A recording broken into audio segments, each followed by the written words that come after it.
Olá pessoal, estou aqui de volta para a gente dar continuidade na palestra, começando agora a falar sobre a alanina. A alanina é uma suplementação que tem sido bastante testada, muitas vezes até em conjunto com a creatina, para ajudar no aumento da resistência a esforços de alta intensidade. Mas como que ela como que ela poderia trazer esse tipo de benefício?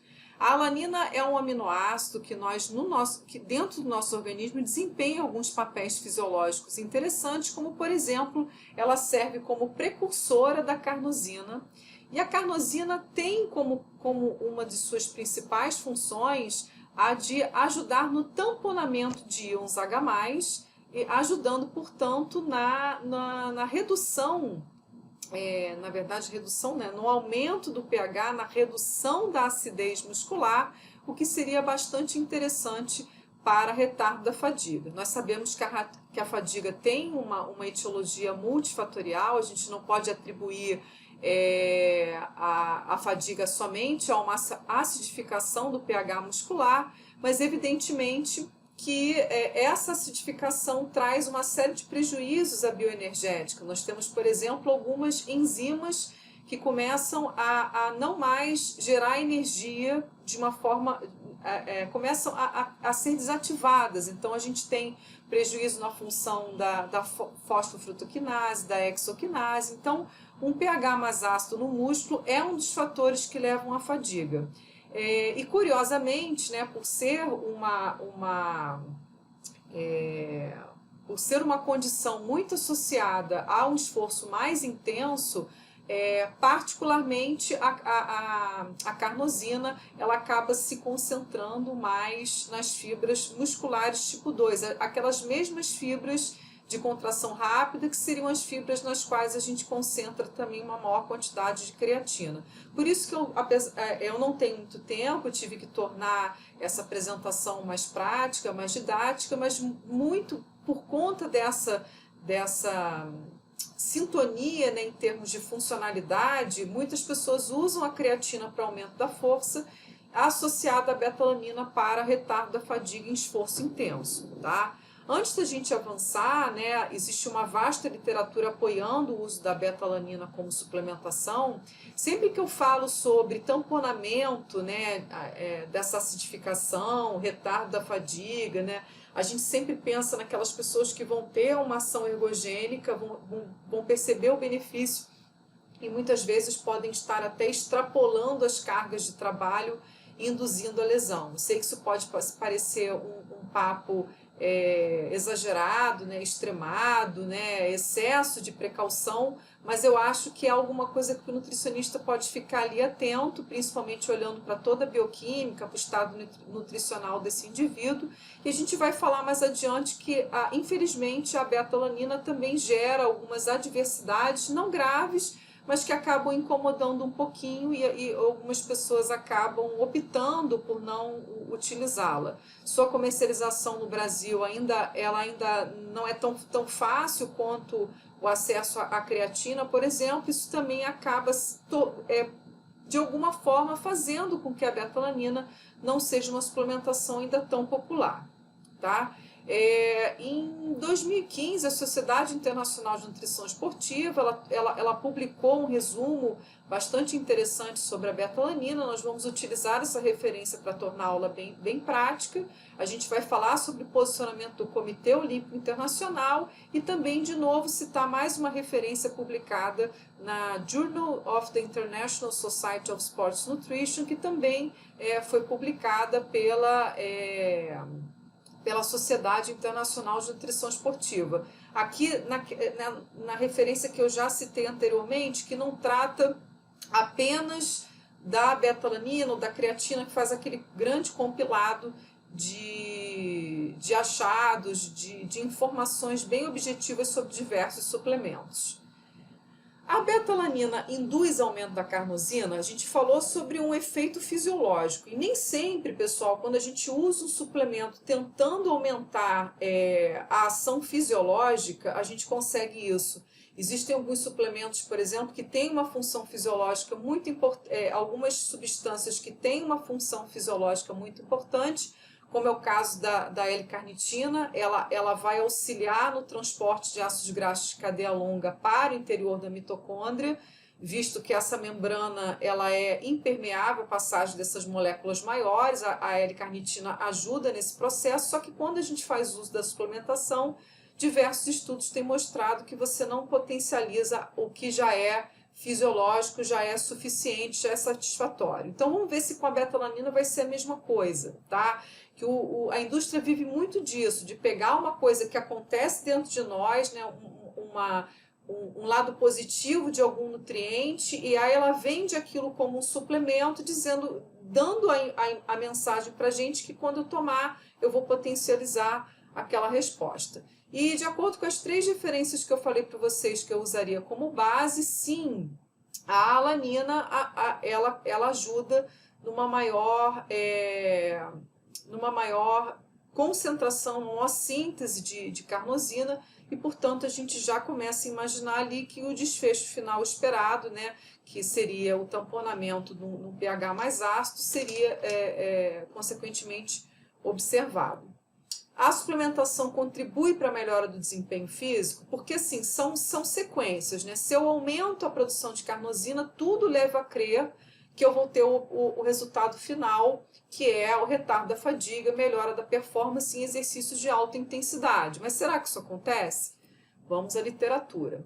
A Sociedade Internacional de Nutrição Esportiva, nas 2 referências que eu citei, diz que sim, que os efeitos são mais pronunciados em atividades com duração entre 1 e 4 minutos, e o Comitê Olímpico Internacional também diz que sim, que essa melhora varia, pode variar entre 0,2% a 3%, durante exercícios físicos contínuos e intermitentes, com duração entre 30 segundos e 10 minutos de alta intensidade. Então, não se tem um consenso quanto ao tipo de atividade que seria mais beneficiada, né? Mas geralmente são atividades que envolvem muito recrutamento da via anaeróbica, tá? Mas parece consensual que em magnitude distinta, mas que ela vai ajudar nessa melhora do desempenho físico. Há um consenso quanto às doses recomendadas, já que nós estamos com vontade de testar a betalanina, como que nós vamos utilizar? Segundo a Sociedade Internacional de Nutrição Esportiva, seria interessante utilizar de 4 a 6 gramas por dia durante um período de 4 semanas. Então, nós precisaríamos de aproximadamente um mês para ter uma observação dos efeitos ergogênicos de uma forma mais concreta.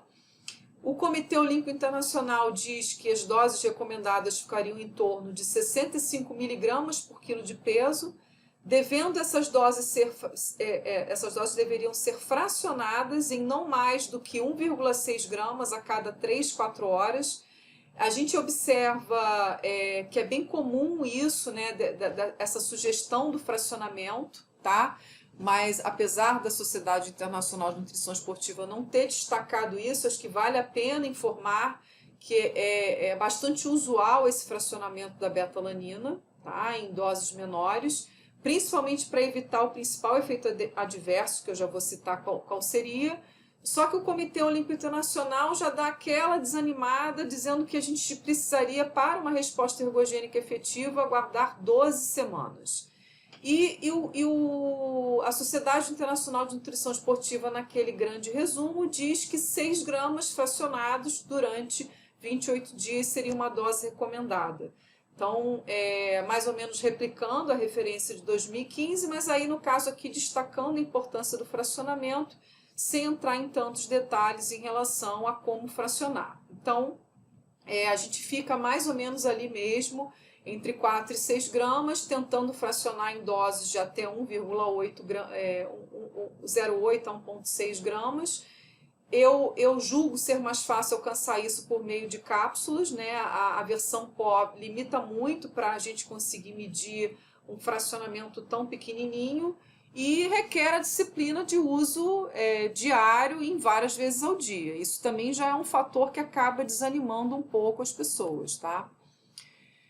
E aí, gente, ela funciona melhor com sujeitos treinados ou iniciantes? Diversos suplementos, não só a betalanina, geraram esse tipo de questionamento, né? E eu não tenho muito dado a respeito disso para a creatina, mas muito já se discutiu sobre isso quando a gente fala sobre o HMB, mas eu não vou ter tempo de falar sobre ele agora. E aí fica a curiosidade em relação à betalanina. Então, como essa curiosidade permeou os meus estudos para montar essa aula, eu só consegui encontrar uma referência que falou sobre isso, né? E o Comitê Olímpico Internacional foi quem citou que a eficácia da alanina parece ser menor em sujeitos treinados, mas pesquisas precisariam ser conduzidas para avaliação das aplicabilidades práticas em distintas modalidades esportivas.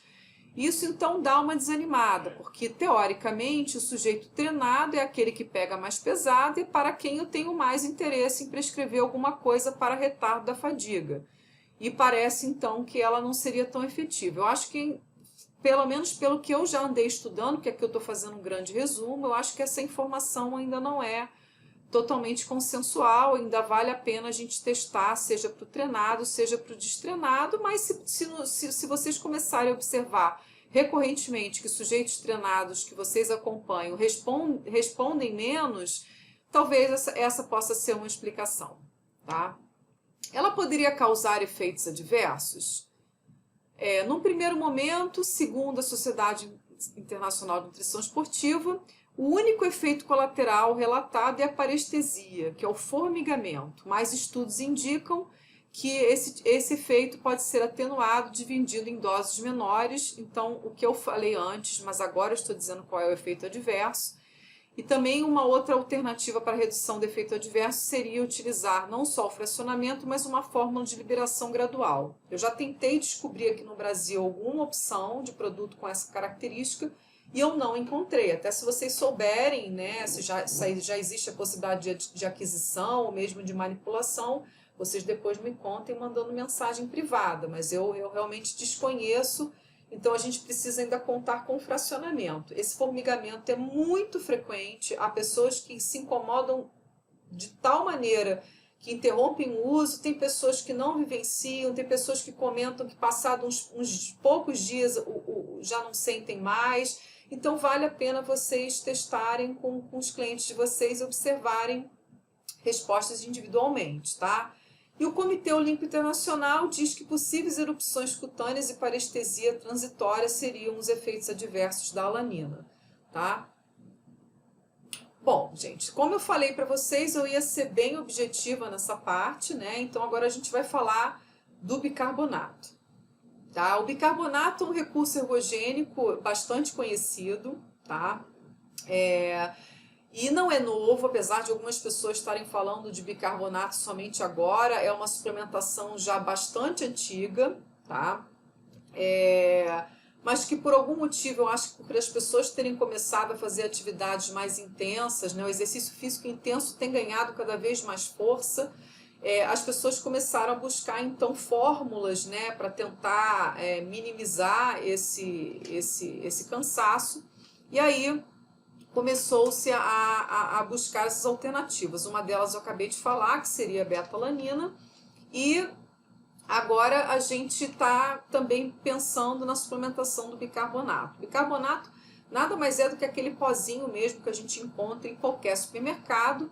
Ele seria considerado um recurso ergogênico interessante, né, pela sua ação, por ser uma substância, por ter uma ação tamponante desses íons hidrogênio. Então, o mesmo objetivo fim que eu teria usando o bicarbonato é o mesmo que eu tenho usando a alanina, só que por um mecanismo distinto, tá? Então, esse equilíbrio ele é fundamental, a gente já falou anteriormente, né? Atenuando os efeitos da acidose e, portanto, mantendo uma capacidade de ressíntese de ATP otimizada, ou seja, a gente não teria inibição ali das enzimas chaves para a produção de energia. Então, ele tem um efeito tamponante direto. No caso da betalanina, ela é precursora de uma substância que tem essa ação tamponante final, tá? Mas antes da gente se empolgar muito, vamos estudar mais para ver como tomar e se a gente não pode tomar tranquilamente, sem os efeitos colaterais, porque todo mundo sabe que o bicarbonato é bem barato, inclusive. Então, se tem esse efeito tamponante, né, quais seriam os efeitos ergogênicos esperados? Eu vou acabar me repetindo muito, por isso até que eu coloquei na sequência aí para vocês, né? Então, o bicarbonato, a suplementação com o bicarbonato facilitaria a remoção dos íons nas células musculares, retardando a fadiga. Então, a gente já sabe disso, então vamos direto ao ponto. Como tomar, né? A recomendação é de 0,1 a 0,3 gramas de bicarbonato por quilo de peso corporal, diluídos em 1 litro de água, e essa quantidade deveria ser consumida de 1 a 2 horas antes do exercício físico. Essa quantidade de água, pessoal, ela parece ser extremamente importante para evitar os efeitos colaterais do bicarbonato. E aí, como ninguém conseguiria ter uma condição ótima de se exercitar após ter tomado 1 litro de água, é bastante interessante que se dê esse intervalo para eliminação do excedente. Então, isso já dá uma certa dificultada no processo, porque quem faz exercício físico muito cedo, por exemplo, teria muita dificuldade de aplicar o bicarbonato como um pré-treino, tá?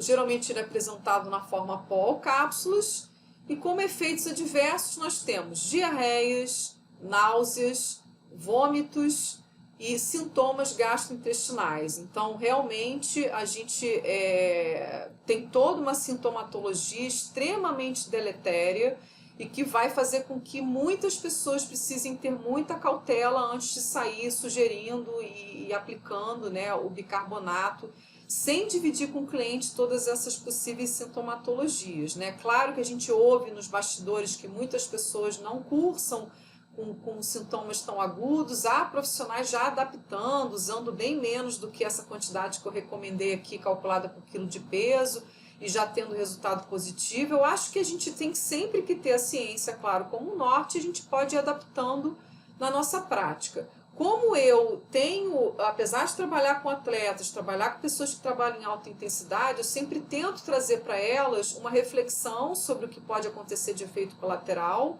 Eu acabo não tendo para dividir com vocês grandes experiências, porque os meus clientes acabam optando por não testar o bicarbonato e preferem até mesmo começar usando a betalanina. A gente não vai ter tempo de te expor aqui, mas também já existem estudos tratando,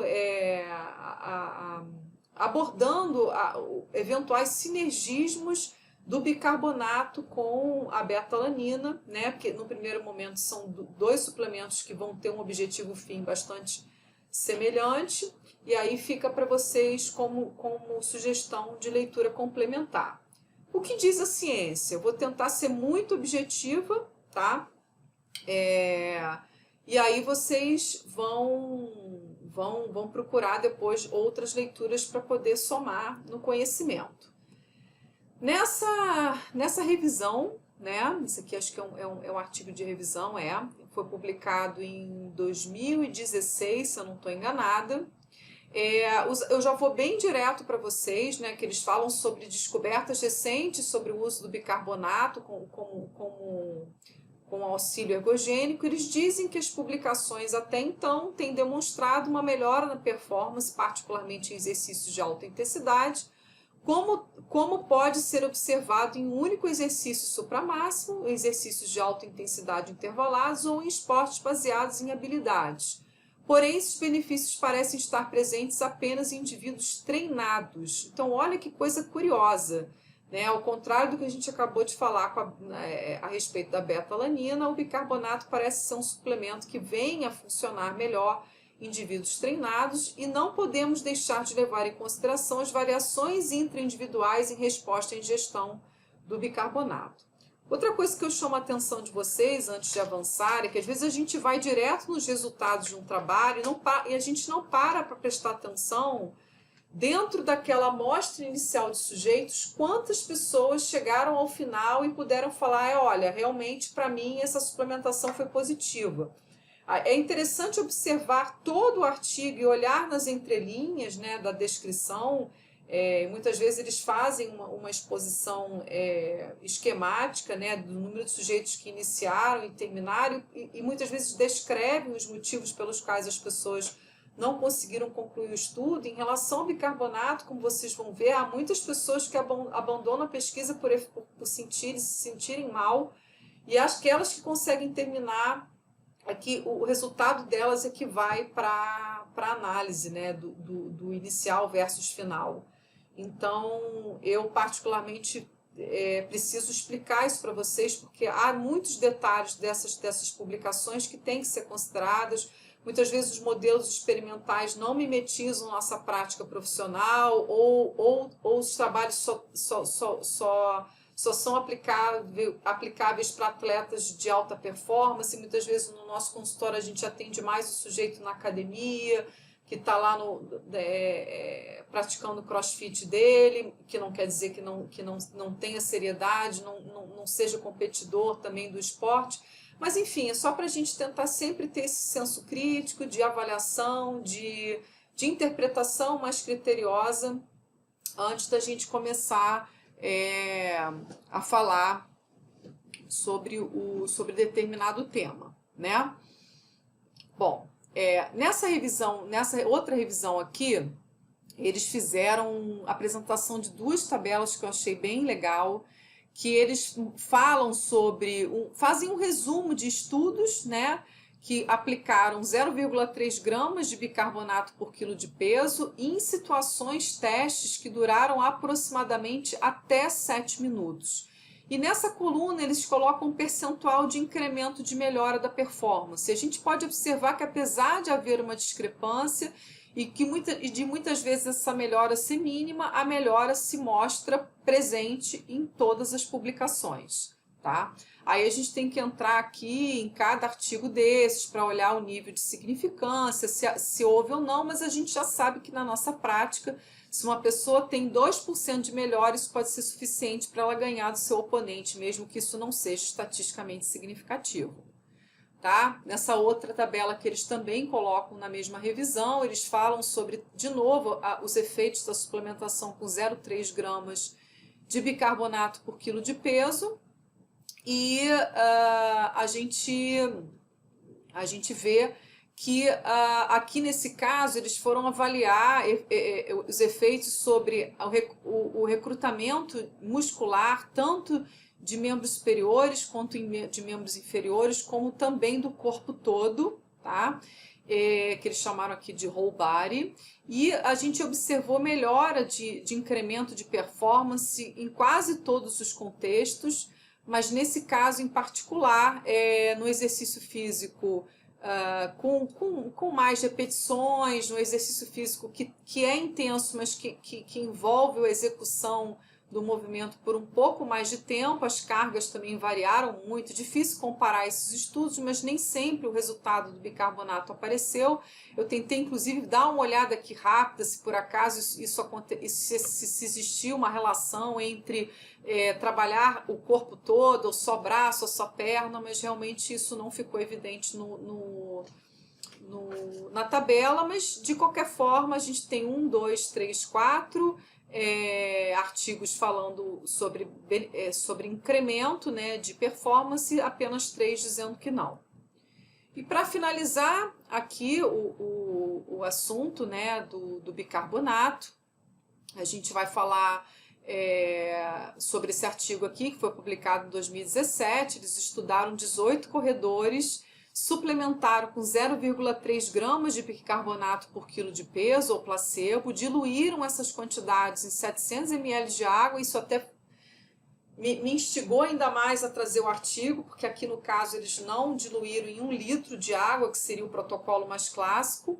Essa quantidade deveria ser ingerida no intervalo de 1 hora, iniciando 1h30 antes do teste. Então, nos 30 minutos anteriores, eles já teriam que ter terminado de fazer uso da suplementação. Eles fizeram a aplicação dessa suplementação, observação dos resultados, num teste de cargas graduais e de incremento de cargas graduais, e um teste de carga constante, tiveram washout e nessas duas etapas eles também tiveram intra-washouts, ou seja, períodos onde quem tomou bicarbonato tomou placebo e vice-versa. Então, um estudo bem interessante, tentando resumir muito, porque vocês têm que olhar que tem muito mais informação no artigo. Eles comentam que o tempo de exaustão no teste A não diferiu entre os tratamentos, né, no teste de incrementos de cargas, mesmo não tendo sido evidenciado uma severa acidificação metabólica no final do teste. Por outro lado, a velocidade máxima alcançada no teste B foi significativamente maior por meio da ingestão de bicarbonato. Nesse caso em particular, o curioso, que até gerou uma discussão nos autores, é que, apesar dessa melhora no teste B, eles não observaram um comportamento diferenciado, significativamente diferenciado do pH muscular usando bicarbonato ou usando placebo, tá?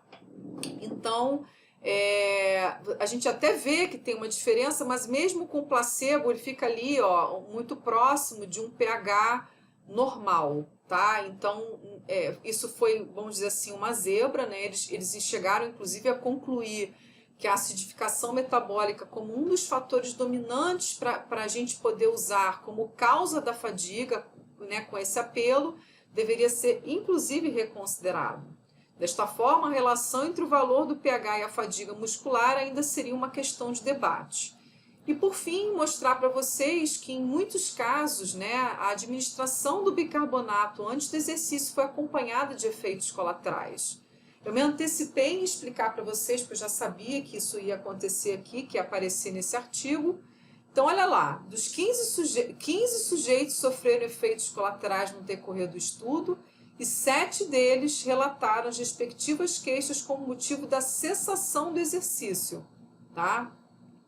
Quais foram os efeitos colaterais? Dores no estômago, diarreia, náuseas e tontura. Então, algo bastante relevante. Então, eu acho que a gente não vai desmerecer o bicarbonato, mas sem sombra de dúvida que a gente vai tentar recomendá-lo com bastante critério, né? Porque eu acho, inclusive, que é fundamental que a gente fale para o nosso cliente que ele vai poder cursar com efeitos colaterais, tá, pessoal? Então, a gente vai dar aqui uma pequena pausa de novo. Essas pausas são super interessantes para a gente recarregar as energias e pegar agora mais do que nunca um cafezinho, porque a gente vai terminar a nossa aula falando sobre cafeína. Espera só um pouquinho que eu já volto.